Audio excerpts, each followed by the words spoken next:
So we've run through the personnel. Oh yeah, new defensive coordinator. People have heard of this guy too. Jim Knowles, Oklahoma State. Oh yeah, stopped at Ohio State and won a national championship. So it's been a pretty good run of DCs at Penn State, going back to Brent Pry, Manny Diaz, Tom Allen, and now another heavy hitter. Do you expect, based on what he has said and what he's done in the past, to really shake things up at a place where it's not necessary? Yeah, I'll be very interested to see. I mentioned Zariah Fisher, that jack linebacker position, which will be something a little bit different. I think, and this is a direction Penn State had been moving. This is a direction they wanted to really go towards last year, but the KJ Winston injury kind of hampered it in some ways. More of that three safety look. I think you're also going to see more base nickel with three corners out there. So not a lot of changes. I just think having that experience of Jim Knowles, I know last year, for example, Tom Allen definitely did a good job, but there were times where, and this was the kind of stuff that leaks out after a coach leaves. So sometimes you got to take it with a grain of salt. But I know there were times that some of the other coaches on the staff got a little frustrated, thinking maybe, well, hey, that blood was in the water. He wasn't as aggressive. Or, I know one situation that was pointed out by sources was when they got up 10-0 on Ohio State and Beaver Stadium's ready to explode. And man, if you can force a 3-and-out, that game maybe snowballs in your direction, and he lets Ohio State march right back down the field. And guys look confused. There was communication issues against Notre Dame in the second half when you come back to take that 24-17 lead.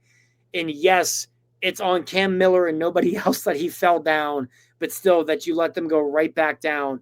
Or even after Drew threw the interception, maybe the most overlooked play of Penn State's entire season.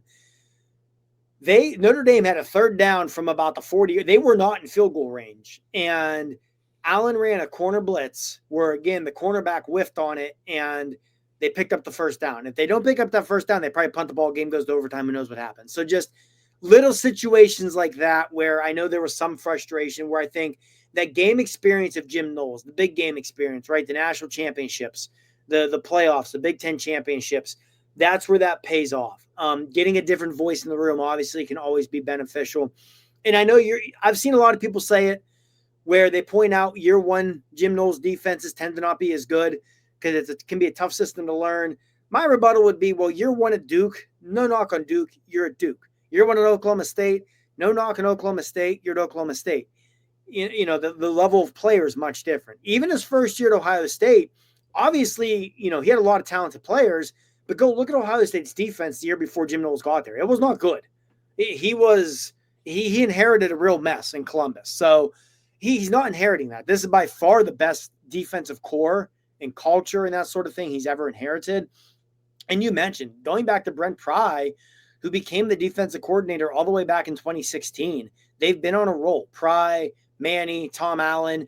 I think nothing reflects how good Penn State's defense has been more than the fact that this past season, when they were top 8 to 12 nationally in every important category, if not higher, fans almost felt like the defense was disappointing because they were used to being dominant, not just great, but dominant. So the expectations are going to be high. I mean, when you're the highest paid coordinator in the history of college football, expectations are going to be high. And then especially, you steal them away from your bugaboo of a team, that team you can't get over. A lot of reasons. So the expectations are going to be high, but I don't know how much what the defense itself looks like changes, but I'll be very curious. Some in-game situations, some of the calls, the experience Jim Knowles has when he's able to kick that in. And again, no knock on Tom Allen, but when you were, calling defenses at Indiana and before that at Ole Miss, you weren't in these situations that you find yourself in at Penn State, right? Another situation that got pointed out was early in the Oregon game when they kind of just got blitzed and Will Stein was coaching circles around him before he kind of found his footing, right? You're not used to those situations at those schools. That's not an issue with Knowles. So I'm going to be curious how that works. I also know, or I shouldn't say no, I think with Jim Knowles, and again, no knock on Tom Allen. I think Tom Allen's a great football coach. I don't want this to come off any other way.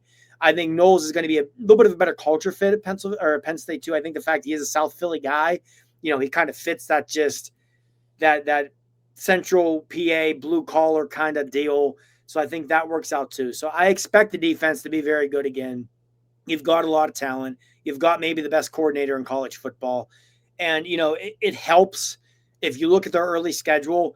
The non-con is Nevada, Villanova, and another MAC school. I can't think off the top of my head, but Yeah, I've seen it. Yeah. you don't really have a test. You play Oregon the last week of September, but that's also at home, so that helps a lot too. So you've got basically the first month of the season to get it figured out, because you're not going to be tested until Oregon comes to town the last Saturday of September. And again, whoever's the quarterback for Oregon, that's going to be their first big test, right? Rather it's Dante Moore, or I can't think of their kid's name, the true freshman they brought in that I know they like. Hey, this is your third or fourth college start. Good luck. You're at Beaver Stadium, 110,000. Might wind up the whiteout. Like, best of luck. So, that's not, if you want to get, you don't ever want to necessarily play Oregon, but if you're going to get Oregon, that's probably when you want to get them. So they'll have time to get this figured out. But I think that the defense will be very good. Will it be as good as it's been? I'm not going to say yes, because it's really hard to continue to be at that borderline elite level they've been at the last 3, 4, 5 years. But I think that they'll at least continue to be great, which they have been for the better part of a decade now, as you mentioned.